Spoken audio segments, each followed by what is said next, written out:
YouTube was created back in 2005, and at that time, not many people knew about the website, and certainly, none of them knew it would be the main video sharing platform for people all over the world to connect based on their interests. At first, people liked to post different kinds of videos on YouTube for fun. No one would have thought you can make a career out of it. Hello everyone, let's investigate here.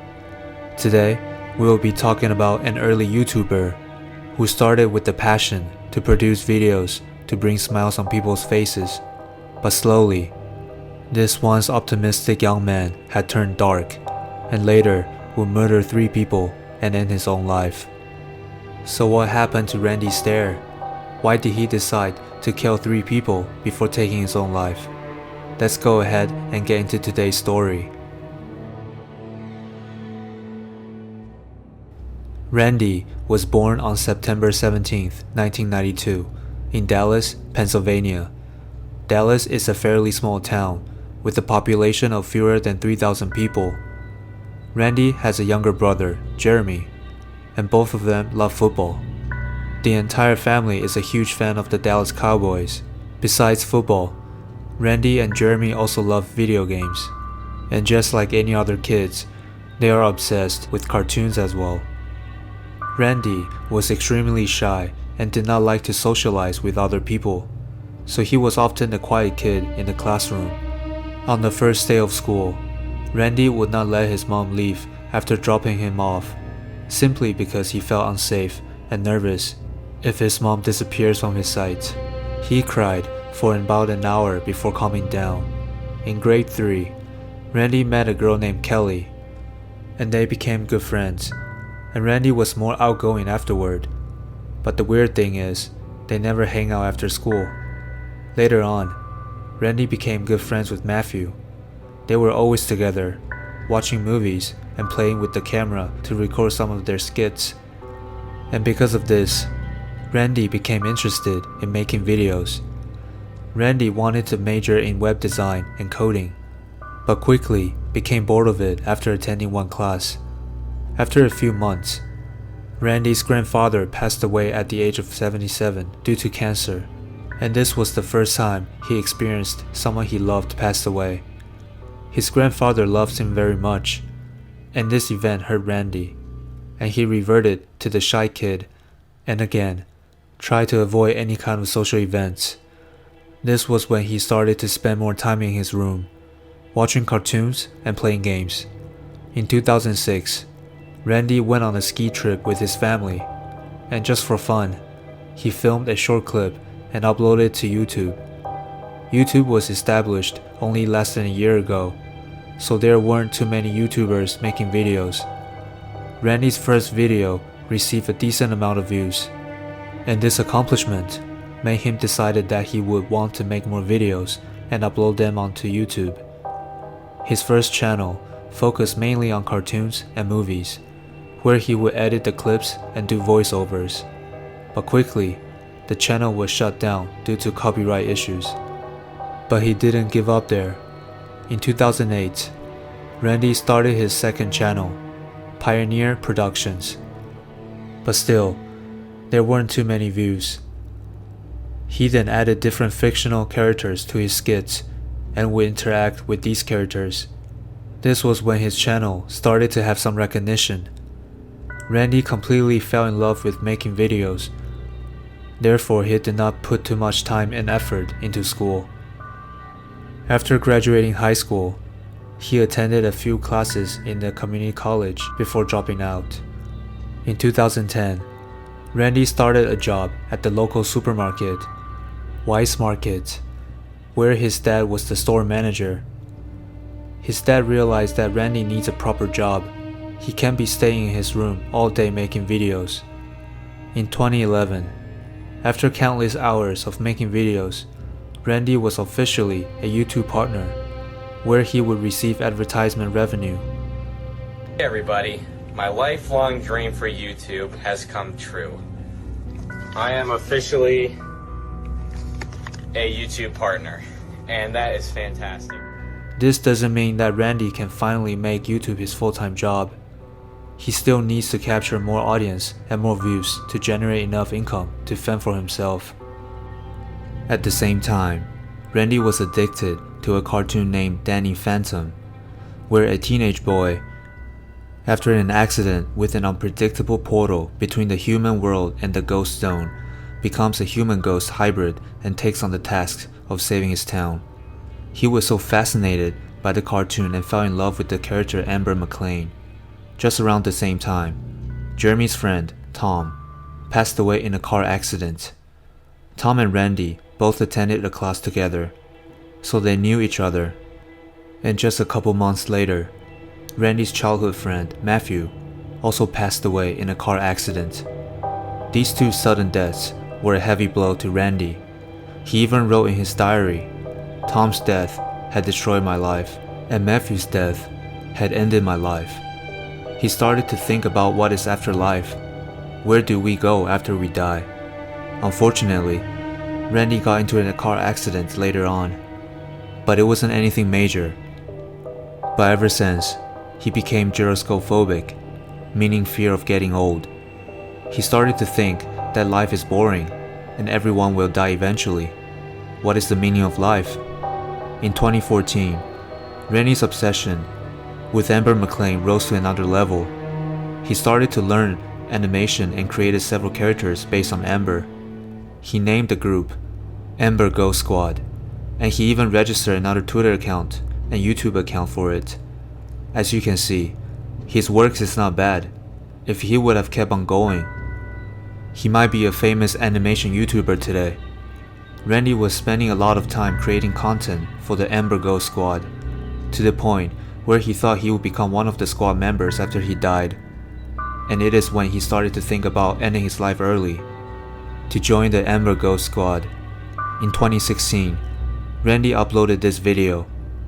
How well do you really know yourself? I want you to try something. Go to the mirror. Just stand there for a little while. Just staring at yourself.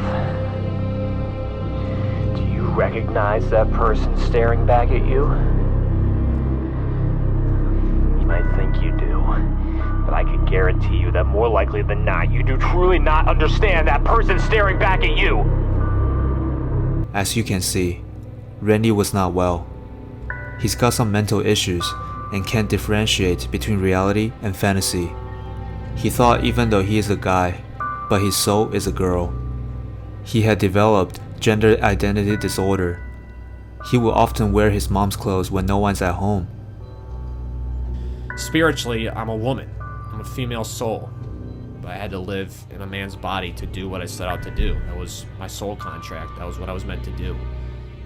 And in his diary, he even apologized to his parents that he is not a man. He is a woman trapped inside the man's body. Randy went from shy and quiet to cynical and emo. He hated his job at the supermarket. The only reason to work there is to survive in this world. He loves creating videos, but his channels did not receive enough recognition after years of hard work.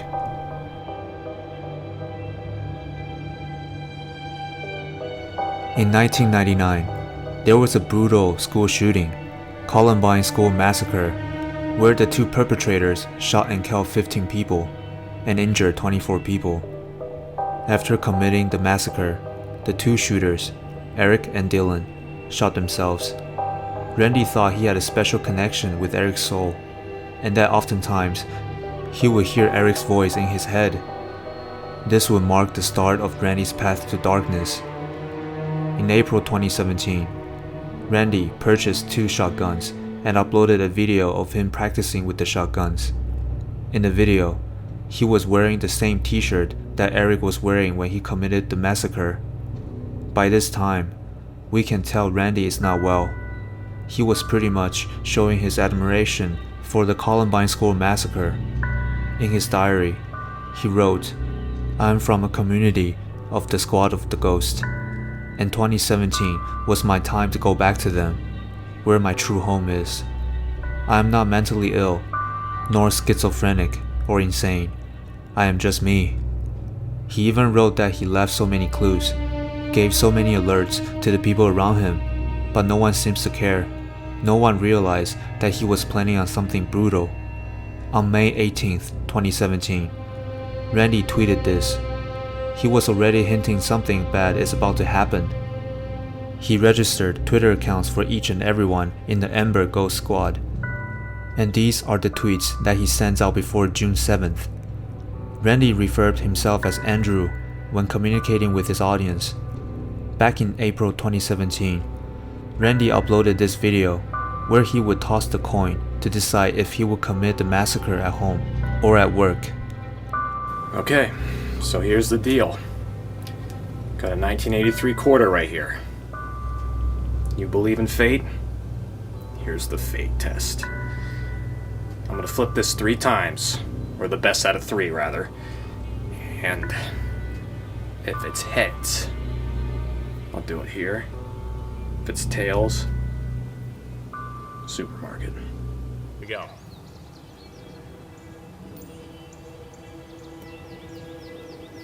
I'm not gonna touch it. You will see it as I see it. If I can find it. There it is. That's a tails. See that? There's gonna be no other cutting.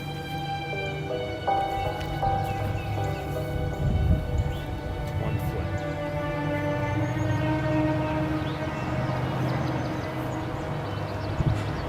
Two.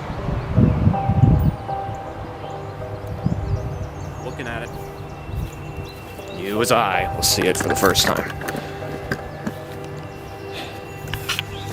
It had to be, right? That's a heads. I can't believe I'm having this come down to a coin flip. The flip of a coin. Here it goes. 1, 2, 3. I'm laying behind the camera, just to the side. I can't see it. I see it in the grass, but I can't see it.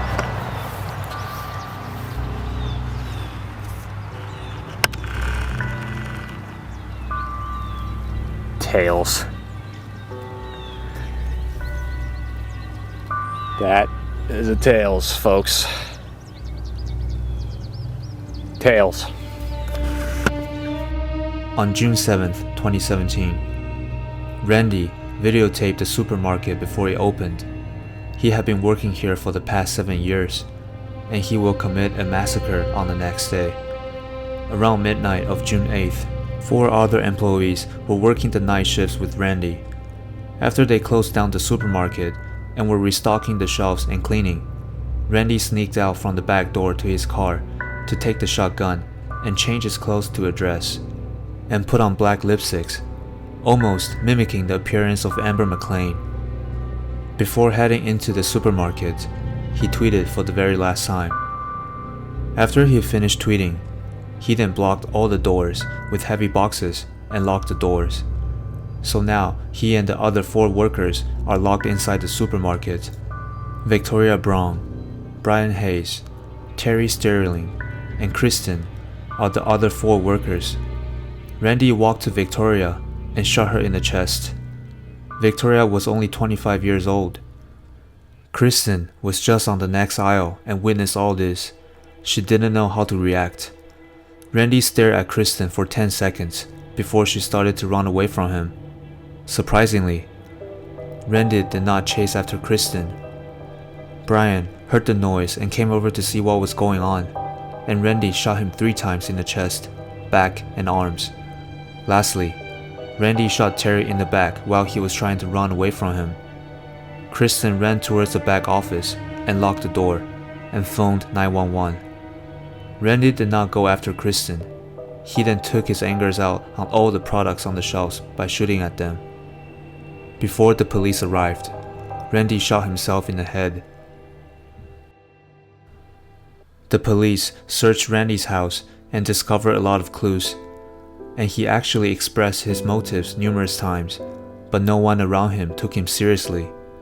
He even mentioned in one of the videos that he was quite disappointed that even his family did not seem to care at all, though he had already shown multiple signs of violence. It almost seems like Randy wanted his close one to notice him and to stop his plan. He is extremely disappointed in his family, especially his dad. Dad, I honestly wish would f***ing kill himself. He ruined my life. He ruined my f***ing life. Can drop f***ing dead. When's the last time you ever said you were proud of me? When's the last time you ever said I love you? When's the last time you ever did anything for me? Never.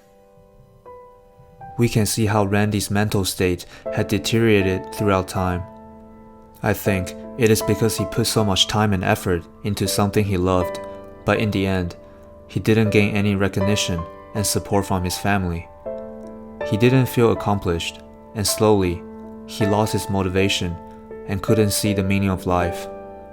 Randy had planned this for a long time, and it is truly a tragedy to see how no one stopped him from carrying out this ruthless plan. 3 innocent people were murdered, and 3 families were shattered. What have they done to deserve this? The most heartbreaking part was that Randy gave out so many signs.